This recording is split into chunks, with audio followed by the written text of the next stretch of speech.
Swayam Prabha. Digital India. Educated India.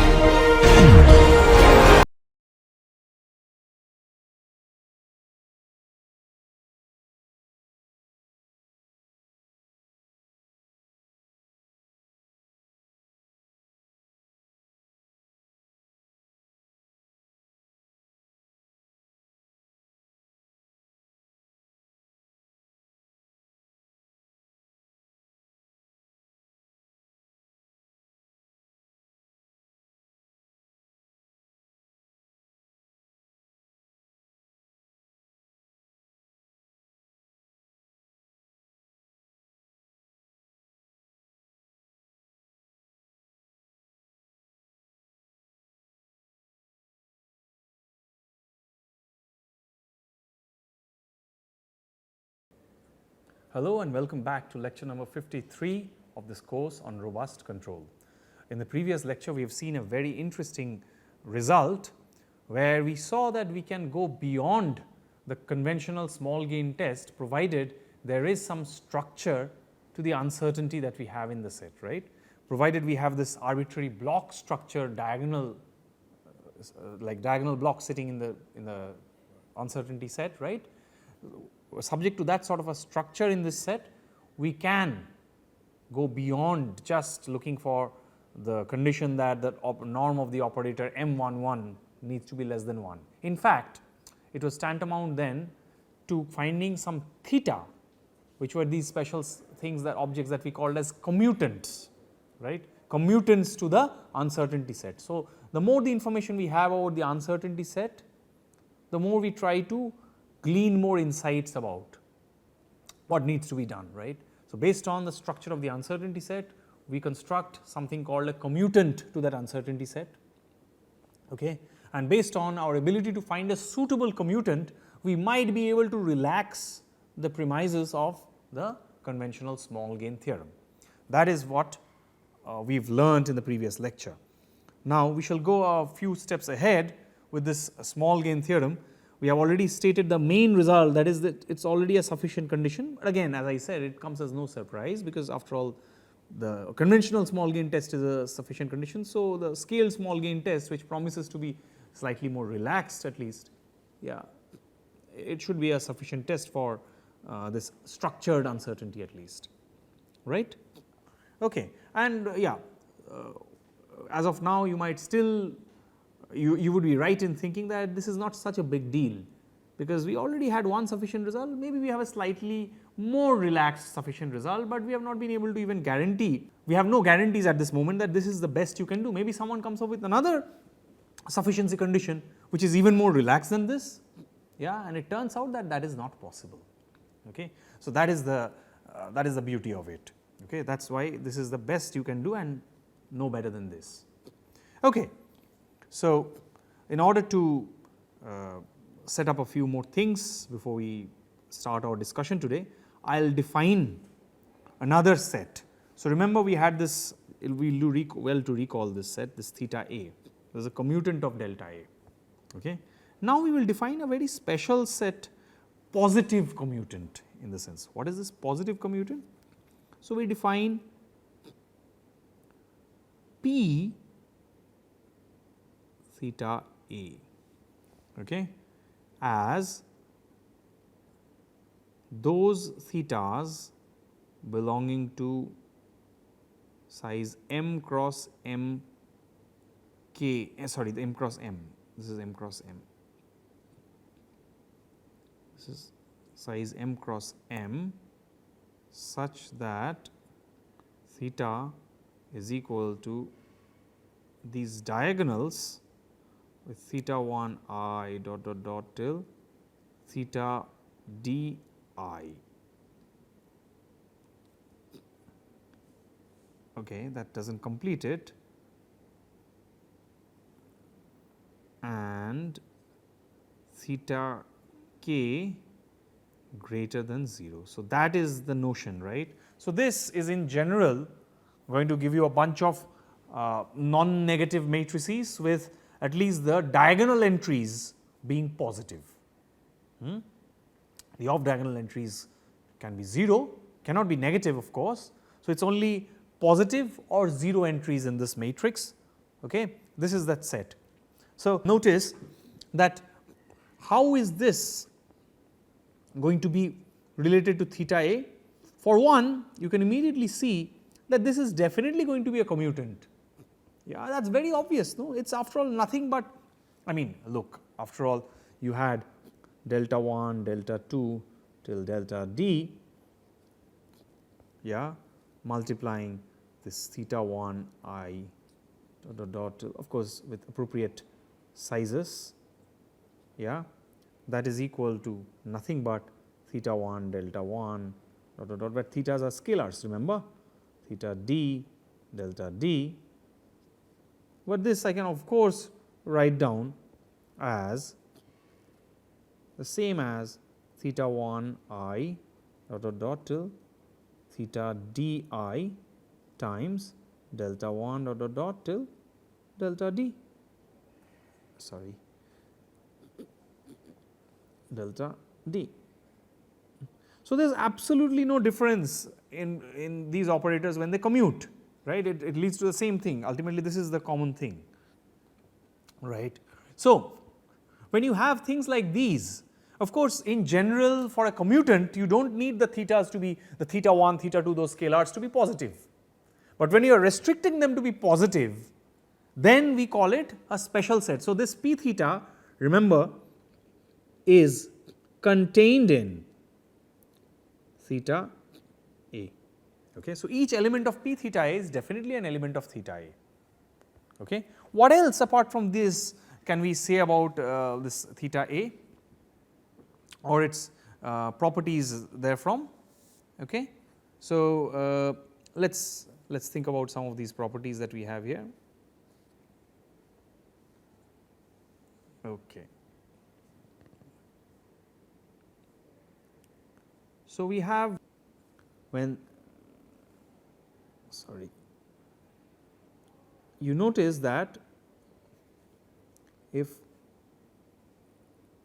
theta belongs to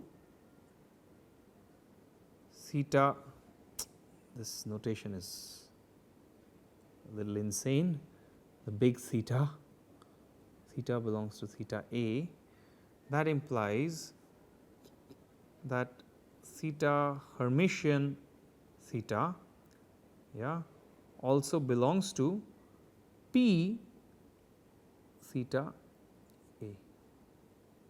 Quite obvious, right? You can just try it out. Theta Hermitian in this case is just going to be theta only, right? So, needless to say that it will be, so if it is a commutant, right, you can actually take thetas to be complex numbers also in theory, right. If you can take these thetas to be this theta 1, theta 2, if you take them to be complex numbers and then you take their product with their conjugates, it is still going to be a positive entry sitting in the diagonal in the theta Hermitian theta, right. So, this is obvious, the first property. So, let us label them as some properties. The second property is that if this theta belongs to p theta A, it is the same as saying that the square root of theta also belongs to p theta A. By square root we mean that which when multiplied by itself will lead to the original. So, of course, if this way, this going for the proof from this way is very straightforward, right. I mean, if this is positive, then you multiply it with it, then that is also positive, all right. It is not that difficult to really prove this, is it not, right, because this is the way we have defined this set of p theta, right. It is after all this block diagonal thing is sitting here. So, it is quite straightforward that way. What about going from this way to that way? Well, ultimately if your diagonal elements are like theta I, theta k I and theta k's are positive, then the square root is just square root of theta k, and if it is a positive number then its positive square root is also positive. So, I mean this part of the proof is also very straightforward. Yeah, it's just like dealing with numbers, real numbers, positive real numbers. So that's how easy that proof is. So these are like, I'll just state them as properties. I'm not even going to bother with trying to prove them. But nonetheless, these properties are going to be very handy to us as we try to dig deeper and present our next result. So let me call this a key result. A key, or let's call it what? Proposition. A key proposition, and mark it with a star just to highlight its importance. So here is what it is. For a time invariant bounded operator M11 with a corresponding transfer function M11 hat of S given by C Si minus A inverse B plus D, my bad, plus D with A being Hurwitz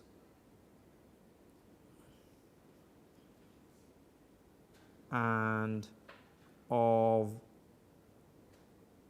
dimension n cross n, the following statements are equivalent. We just love these equivalent conditions, don't we? Because they give us multiple perspectives into a particular result, and they also throw up multiple tools for checking for certain things. So for example, if you come up with some condition and if you come up with an LMI equivalent of that, then you immediately know how to weaponize it, right? So it's not just a test in theory, but you can actually codify it as a linear matrix inequality and check for it, right? So that's the sort of things that we love. As it turns out, we'll have 4 equivalent conditions here, one of which is going to be an LMI, okay? So that is why this is so exciting and this promises much. So what are these results, these equivalent results? One is there exists theta belonging to the set of commutants theta A such that theta M11 theta inverse is less than 1. But that is nothing but the well connectedness, the robust well connectedness condition, right? So now if there is an LMI equivalent of this, I can basically pose the question of robust well connectedness as the solution to an LMI. Yeah, okay, but let's hold on, we'll get there slowly but surely. So theta belonging to P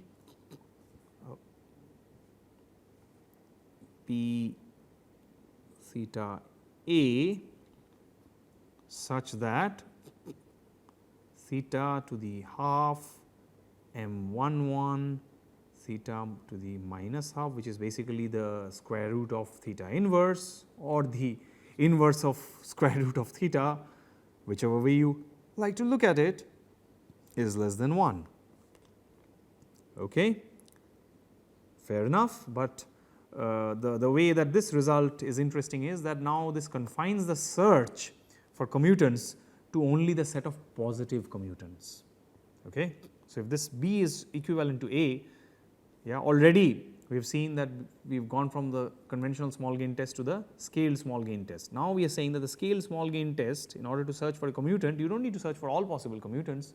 It suffices if you just search for the positive commutants.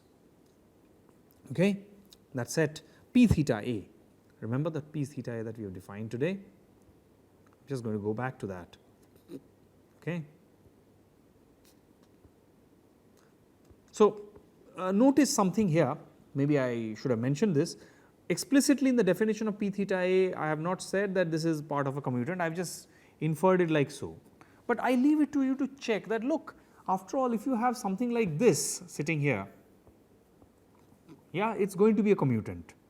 So, in the definition of this p theta a, it is not embedded or implied directly that this anything that belongs to p theta a is part of theta a, but I have proved to you actually that anything that belongs to p theta a must be a part of theta a. So, we are essentially looking at a special class of those commutants. Among those commutants are already a special set, yeah, but among those commutants also we are looking for a special subset, not just any subset, we are looking only for those positive commutants. Okay, that is why we call them p theta a. Okay, the p stands for positivity. So, that is also some improvement now, because the first level this is a scaled small gain from the small gain. The second level the improvement is now for the scaled small gain also we have narrowed down our search space somewhat. We do not need to search over the entire set theta a, but we can only narrow down our search to p theta a. That is the essence of this. What about the next one? There exists theta belonging to again p theta a such that M11 Hermitian theta M11 minus theta is less than 0. So, notice now we have a different look to all of this. This looks like a matrix inequality in theta now, right. So, can we find a theta such that it satisfies this matrix inequality? Okay. So, we are going one step ahead and we are gradually making this problem a little more tractable, this problem of searching. Yeah. Now, we have reduced it down to searching for those possible thetas in the positive commutant set, not just the whole commutant, but the set of only positive commutants, such that M11 Hermitian theta M11 minus theta is negative definite. Because now finally we will have an LMI. There exists theta belonging to p theta a and symmetric x, which is positive definite of course, such that this is it, right, the best we could have done, formulated as an LMI. C Hermitian, D Hermitian, theta C D plus, as you might immediately guess and we will see shortly in the proof also, this is a consequence of the celebrated KYP lemma that we proved a few lectures back. Okay, it readily follows from there. Minus theta is less than 0. Okay, it is negative definite. That is what this condition is all about. Okay. Again, once again, as before, you see if you allow theta to be identity, it essentially reduces to that KYP lemma already, right. Yeah. So, it is then just the small gain theorem essentially, that is what you will be checking out for, right. So, nothing more, nothing less, but we obviously hope to have many more objects in this set p theta a apart from just the identity, right. So, we can sort of take these different blocks and scale them up by different factors, small theta 1, those scalars theta 1, theta 2 and all those little theta d. So, we can perturb them and scale them up in different to different extents, right. So, that allows us to play around with this a bit, and it is not just a simple application of the LMI condition on the small gain theorem. Okay. So, now that we have made this claim, it is all well and good, we understand the implications of this claim, and this is, if this is true, then the fact that this is going to help us or that this is useful is beyond doubt. But now of course, we have to do the hard work, which is that of proving this result. Okay. So, let us present a proof of this result. Okay. So, once again as before, to show that A implies C. Okay. So, I will take A to imply C first. Okay. So, consider theta m11 theta inverse acting on V. This is going to be less than or equal to 1 minus eta times the norm of V squared. Yeah, let me just square the norm on both sides. So, why? Because obviously, if this is a contractive map, then after acting on V, it reduces the norm of V, where of course, I have to define eta is a positive number, okay, and V is any arbitrary signal in L2. So, this V is arbitrary.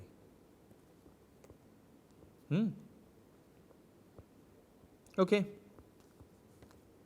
that is good, right, because it is a contractive mapping. So, we play around with this parameter eta, yeah, and we get there. So, let us say this is between 0 and 1. Okay. But what do we have from here? Put. So, we substitute u is equal to theta inverse V. This means that we immediately have theta m11 u, this fellow's norm is less than or equal to 1 minus eta times, now V is theta u, right. This is theta u's norm squared, right, for any u in L2. Yeah, because V is arbitrary, the arbitrariness of V allows the arbitrariness of u, and theta is of course invertible. Yeah. So, if I want any arbitrary u, I can always choose my V suitably, so that theta inverse V is equal to u. Yeah.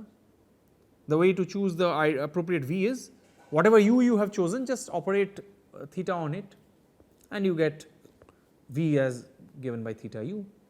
Yeah. So, this is obviously true for any u in L2. Okay. Why is this important? Now, this means I am going to just bring these things on one side. So, this is theta m11 u norm squared minus theta u the norm squared, which is less than or equal to minus eta the norm of theta u squared. Yeah, I hope that is all right. Now, this is nothing but, well, it is a norm. So, I can write this as an inner product, right. So, this is nothing but the norm of u, sorry. So, you know already these sort of things we do routinely in linear algebra, right. M11 u theta M11 u minus sorry, my bad, theta u is less than or equal to eta theta u's norm squared. Okay. Now, what do we do if we want to leave everything aside apart from u ahead of it? So, what we do is we take this u from here and we know that this is nothing but M11 Hermitian theta Hermitian theta M11 u minus, and because of the way we have defined the inner product, which is a little unconventional from the usual inner product where it is linear in our case it is linear in the second variable and sesquilinear in the first variable, right. So, here we have taken it to be linear in the second variable. So, we can do the same thing here, leave u aside because it is linear in the second variable. So, we can just combine it and this becomes theta Hermitian theta u is less than, oh I have missed the minus sign, very important, less than or equal to minus eta theta u's norm squared. All right. So, from here I can write u comma, and now if I am taking this out common, I will get m11 Hermitian theta m11 minus theta Hermitian theta, whole thing acting on u, yeah, is less than or equal to minus eta u, sorry, again I missed, I goofed up, theta u the squared. So, what does this essentially imply then, right? From this step we can immediately infer the following, that is m11 Hermitian theta m11 minus theta Hermitian theta is negative definite, right? That is what this means essentially, right? Yeah. So, unless this theta u is 0, yeah, in which case there is a possibility of an equality, but theta u is not 0. Therefore, this is the resultant matrix inequality that you have at your hands. But what is this going to imply? Just focus your attention on this particular object, yeah, and call this as some theta tilde. What can you say about this theta tilde? This essentially means that m theta tilde m, or rather m11, let me carry that, minus theta tilde is negative definite with this theta tilde, because of the way it is defined now, it is guaranteed, yeah, this because it is equal to theta Hermitian theta definitely belonging to this set P, the positive ones, right, P theta A, right. So, this is exactly what we wanted to, what we set out to prove, right. We wanted to prove that A implies C. So, we have now seen that A does indeed imply C, okay. We have to show the equivalence of all these relations, remember. So, we started with A and we have ended up showing that whenever you have A as holding as true, then that also implies that C must also be true, okay. So, the next job we shall do is to show that C in turn implies B, okay. So, we are building this connection now, we have built the connection from A to C, then we will build now this connection between C and B. But I am saying there is nothing really to be done in addition. See, what you need to do is you need to start with C and exactly reverse the steps. So, you start with this sort of a step, yeah, and you go in a backward direction and you will eventually end up with B. Look at B, yeah, that is what this is. There is really nothing much to it, because once this is coming from the positive set. So, let me just put that curly thingy here. So, now once you start with this, it makes sense to talk about its square root, right. If theta tilde is something that is in the positive set, then it does have a square root, it can be written in this form, right. So, if you just start from C and retrace your steps back, the connection between C and B will also be established, right. So, what we have to show is that C implies B, but I am saying just reverse the above steps or reasoning, right, and you will arrive at the equivalence between C and B, right. So, as you might have guessed, we are going about it in a cyclic fashion by somehow choosing to omit D, and there is a special reason why we are omitting D, which shall be clear towards the end of this proof, alright. So, what have we shown? A implies C, C implies B, and now in all fairness, if we were to complete the cycle between the chain of reasoning that ties together A, B and C, we should now endeavour to show that B implies A, right. So, this part I hope you agree with me that C implies B is done. So, the next part is to show that B implies A. Okay. So, how do we show this? Since theta belongs to P theta A, alright. Notice what B gives us. B tells us that for some theta, yeah, there exists some theta in P theta A such that this this norm is less than unity, yeah. But then isn't that also the same as condition A, right? Because after all you see that this set P theta A is contained inside theta A, right. So, if you have been able to find out a theta to the half, right, that is a square root of theta, then the square root of theta you now rechristen as some theta hat, yeah.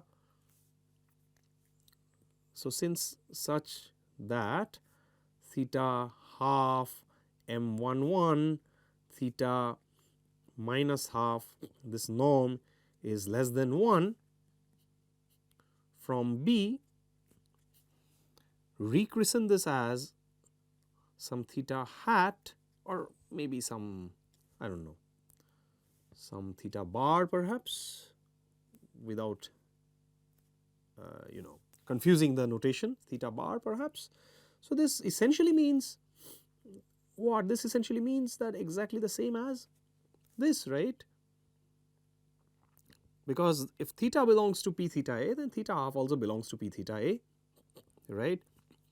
So, this implies theta half, sorry, yeah, the square root thereof also belongs to P theta A, which is contained inside theta A, right, which means that we have shown that there is some theta bar m11 theta bar inverse such that this norm is less than 1 for this theta bar, which is nothing but equal to theta the square root thereof belonging to theta A.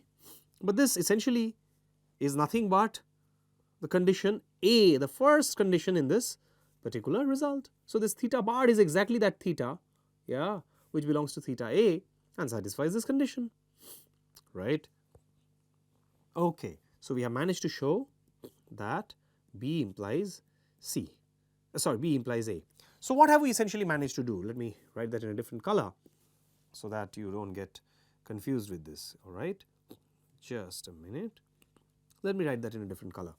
So, what we have managed to show is first that A implies C, then we saw that C furthermore implies B, and now the last piece in the so called puzzle we have solved, we have seen that B implies A, but we have left out this condition D somehow, and that is because there is something very special going on as long as we are dealing with A, B and C. Notice how while talking about this condition A, B and C and the proofs thereof, we have not made any assumptions on the finite dimensionality of M11.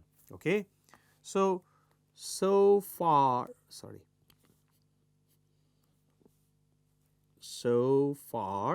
M11 need not have been finite dimensional nor time invariant. Those properties have not even been called into play yet, yeah.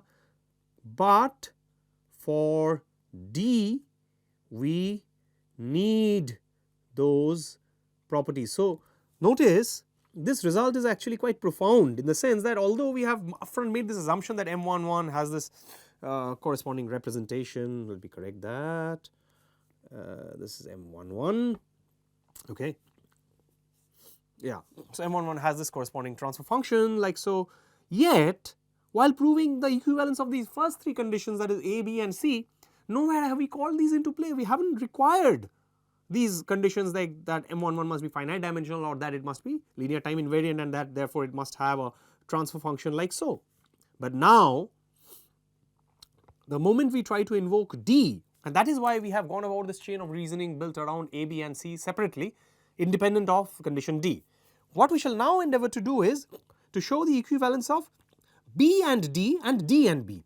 So, out of these three things here, we are going to now try and establish this double sided equivalence. Okay. Yeah. So, we are going to try and establish the connection between B implies D and D implies B. If we manage to do that, then we would have done, we would have completed this proof entirely. Yeah. So, that is going to be our target. Okay. So, let us see how we go about this. Okay. Let us now invoke finite dimensionality of M11 as well as its time invariance. All right. So, we have invoked both the finite dimensionality as well as the time invariance of these. Okay. Now, first we shall endeavour to show that B implies, so we will assume B to be true and we will show that that will result in D. So, to show that B implies D. Okay. So, let us start with what B gives us. Yeah, B tells us that this must hold. Okay. Okay. So, let us start with that, knowing fully well that now M11 has a transfer function representation. So, what does that tell us? It tells us that this theta half M hat theta minus half I might actually choose to drop this subscript 11, but anyway it does not matter. And now we are talking about the infinity norm. This is given by, in the following packed matrix notation, if you write, it is B theta to the minus half theta to the half C and theta to the half D theta to the minus half this object's infinity norm, and that must be less than 1. The moment we say that B, along with the fact that M11 is finite dimensional and time invariant, has a norm, infinity norm less than unity, we can immediately write it in this form. Now, further, since we assume that A is Hurwitz, right? Since A is Hurwitz, let us invoke one of the most fundamental results we proved, the KYP lemma at this juncture. Okay. What does the KYP lemma say for this? Hence, there exists, this is exactly the KYP lemma, remember, there exists x is equal to x Hermitian, which is a positive definite, such that excuse me, the KYP lemma says the following C Hermitian theta to the minus half D Hermitian theta C D theta to the minus half plus, just go back to the statement if you find this a little baffling or slightly something like I have pulled out of the hat suddenly, just compare with the ABC matrices, ABCD matrices that we have for this system here in question and look at the KYP lemma invoked on that particular system, how it looks. Okay.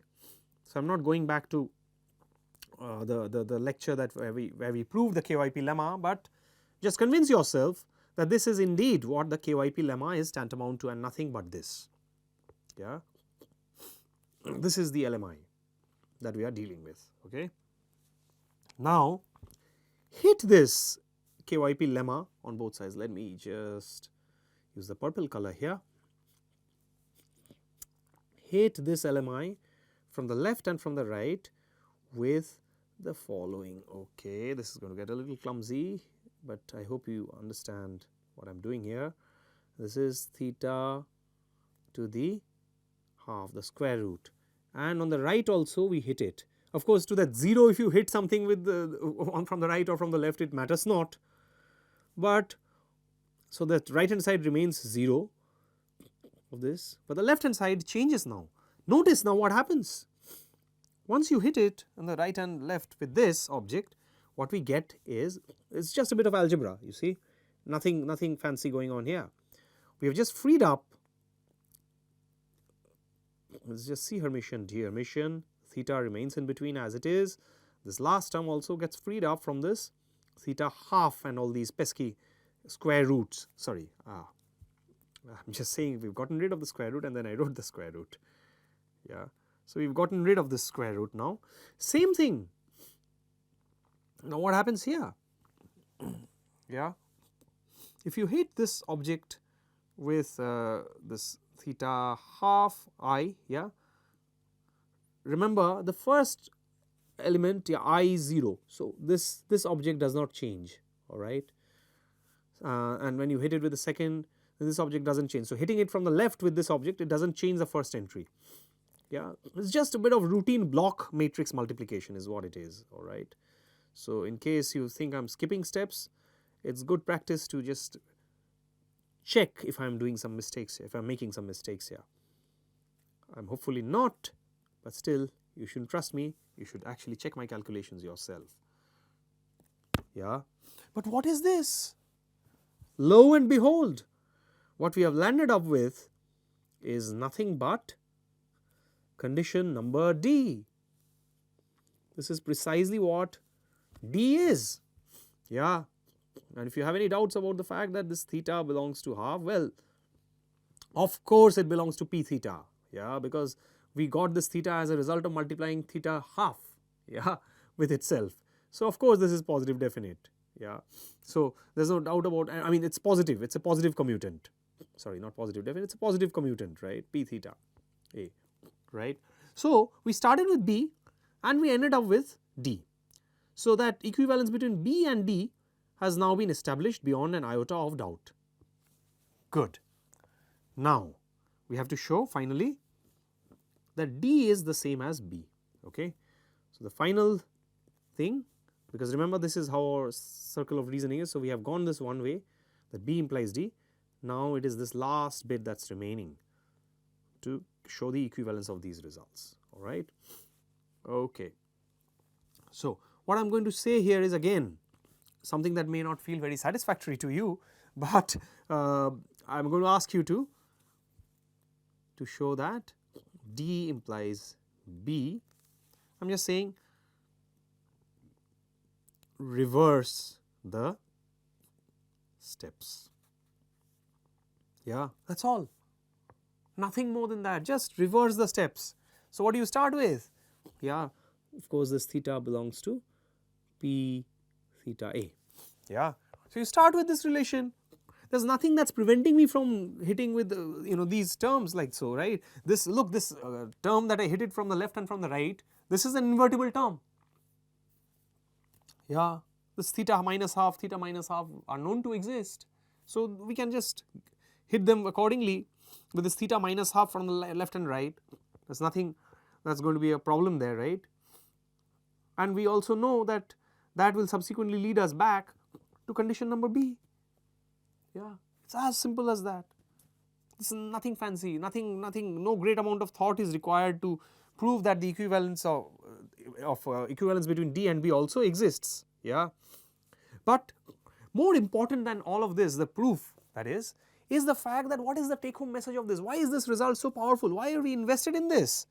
Because now that we have completed this proof of this equivalence of this, what we see before us are some inequalities, matrix inequalities at the end of the day, right. And this is the kind of things that we love. Yeah, something that looks like this KYP lemma, something that looks like a matrix inequality, because we know our way around these, and this therefore I would say provides us with a tractable or workable or feasible, if you like, yeah, workable way to investigate, particularly if it is time invariant operator on finite dimensional vector spaces. Yeah, investigate robust, well connectedness over the uncertainty set delta A. The key to all of this is held by this commutant, this object. Yeah. So, the more you understand about this commutant, the more the easier it is to get this commutant for you, the easier will be the subsequent analysis of the uncertainty set and of the kind of objects that reside therein, and how you are going to be able to check for their robust well connectedness, right. So, now with that being said, we are ready to move on to the next most important result. So, what are we going to see next? Very, very important result, right. So, let us see what the next important object of our investigation is going to be.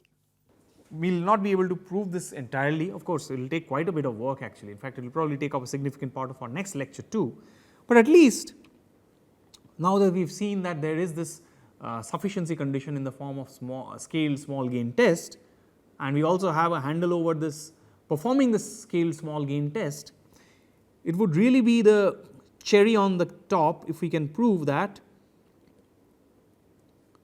this scaled small gain test is also a necessary condition. Okay. So, quite a bit of work needs to be done on this front. So, in order to do this, let us just try and set up the problem a bit. Maybe from in the next lecture we will just try and state some of those important results. We will not prove all of them because some of them are really rather involved and will take us deep into convex analysis, which is not particularly the point of this course, but let us try and set up as much as we can of this proof of necessity today's in whatever times remaining today. Okay. So, again let us focus on the set R A. Let us just remind ourselves what this set R A was. It was basically all these input output pairs P Q belonging to L2 such that Q is equal to delta P for some delta belonging to that bold-faced delta A, that set bold-faced delta A, yeah, which is this block structured thingy that we had described. Okay. So, what does it say? This means, I mean just think about this, what does it mean? It essentially means that if this delta comes from delta A, then each small little tuple of the P, yeah, on that acts some delta K. So, this essentially means that, okay, let me elaborate it a bit.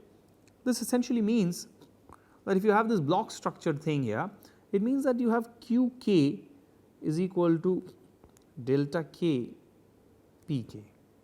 And now I say that if my delta K's are all bounded, right, because let us look at this set again. Yeah, I know you might already have it committed to your memory, but we would do well to recall from time to time what these different types of sets that we have defined, what they are. Okay. So, right at the beginning I think of this lecture, or maybe in the previous lecture, yeah, right. So, look here, look at this set. Yeah. So, we said that the norm of all these Pk's are greater than the corresponding norms of all these Qk's, and therefore, we characterize them in terms of these deltas coming from this set delta, okay, whose norms are operator norms are bounded below 1. Good. So, now we can just sort of state this as this R A, some pair belonging to R A implies, so if P Q belongs to R A, that implies that what we must have is the norm of P k squared minus norm of Q k squared should be greater than or equal to 0. Well, of course, because the norm of Q must get reduced, yeah, I mean the norm of P after getting acted upon by delta Q must get reduced, right. So, the norm of Q that you get must be lesser than the norm of P for each K. So, K is equal to 1, 2 dot dot dot till D. Okay. Now, define Ek is equal to 0 dot dot dot 0, then you have I, and this is the kth block, then again 0 dot dot dot 0. Okay. This is of size, what is the size of this fellow? This is of size mk cross m.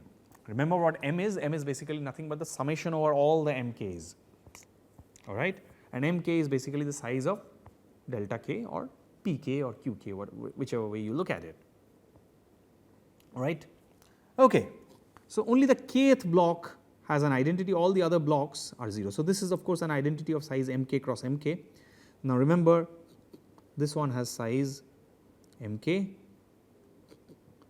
but this has size m. Okay. I am just drawing it just for the sake of convenience, so you do not forget. Okay. So, this is how we have defined Ek. Okay. So, now if we plug it back in here, what does this mean? This implies, how do you write Pk now? It is nothing but Ek times P's norm whole squared minus Ek times Q's norm whole squared, and that must be greater than or equal to 0. So, look, all of this is possible because of the structure, right, because of this block structure that I have. I know that these Pk's and Qk's are isolated. Otherwise, I could not have done this. I could not have just picked out the say 8th tentuple of P and the 8th tentuple of Q and compare them like this. I would not be able to do that, but here there is a decoupling because of the diagonal block diagonal structure. So, I know that the 8th tentuple is possibly related only to the 8th tentuple of this side. So, the 8th tentuple of Q is only related to the 8th tentuple of P, and so on. Like there is this decoupling that is going on. I hope you understand, I hope you get the picture in your mind at least what is going on. Yeah. Okay. So, now if this is true, then what can we say? So, these have a name. I am not going to just name drop and bother you too much with it. If it is perfectly fine if you forget it. These are called integral quadratic constraints, things like these. But anyway, you can just as well forget about it without any harm whatsoever. Now, look at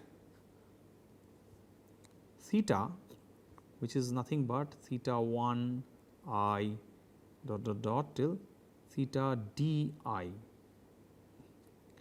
Okay. How can I write this in terms of these EKs? Yeah, that is very interesting. What can I say? Look, is this not equal to summation theta k Ek Hermitian Ek? I am writing the Hermitian knowing fully well it is a real matrix, does not matter. Yeah, k going from 1 to d. Why is this true? Look at the structure of Ek. Yeah. So, Ek Hermitian is something like this 0 0 0 0, some I sitting here and all these zeros, right, and this is Ek. So, this is Ek Hermitian, this is Ek. Yeah. So, what will you get after all with all of this? You will just get, this is m and this is also of size m. Sorry, this is Ek. Yeah. So, you will get an m cross m matrix wherein only everything else is 0 on the diagonals. Of course, the off diagonal was already 0 in any case, needless to say. Only the k cross k, only the mk cross mk block at this kth position, kth block, and this is also the kth row block and the kth column block, only this is it, right. So, this now when you multiply this with theta k, then you just have theta k sitting here. So, basically each of these terms is contributing only one term like this, everything else is 0 in every other position. So, I hope you get the picture as to why this overall theta, let me write that in a little biggish theta. So, this overall theta is basically representable in this form. Yeah. So, these are some of the setups that we now have, but now the crucial bit is we also have that P is equal to M11 Q. Okay.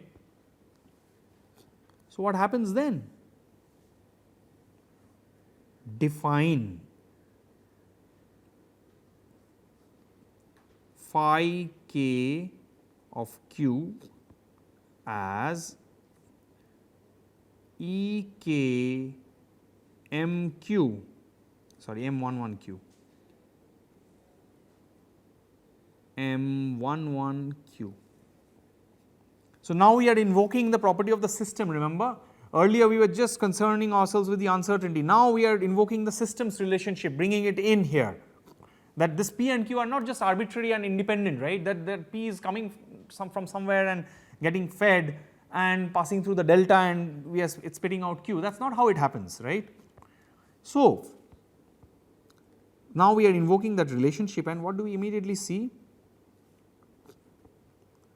This is E k Q, the square thereof, and therefore again it is not very difficult to check, since you have checked this inner product operations the way they happen. This is basically nothing but M11 Hermitian, E k Hermitian, E k M11 minus E k Hermitian. See, the structure is very reminiscent of something we have already seen a while back. Yeah. So, what is this? What does this remind you of? Look at this E k Hermitian E k. Yeah. It's uncannily similar to certain things, but we will discuss more on these and build on this in the next lecture. So, just we will do well to remember that this phi that we have now defined is going to be very crucial, okay, because now we will have a very important result. We will have to now look at I minus delta m, okay, and we will see that under certain conditions here, I will not tell you right away, you can think about it and probably you will be able to derive it by yourself also, but we will take up this discussion in the next lecture. Under this, so we will now see that under certain condition, if this phi k, yeah, happens to be now greater than 0, observe very carefully. If this phi k happens to be greater than 0, I am not going to tell you why, we are going to discuss that in the next lecture, then the problem is that I minus delta m will be singular and you will lose the well connectedness property, okay. That is exactly what we shall take up our discussions from in the next lecture. Till then, take care, thank you.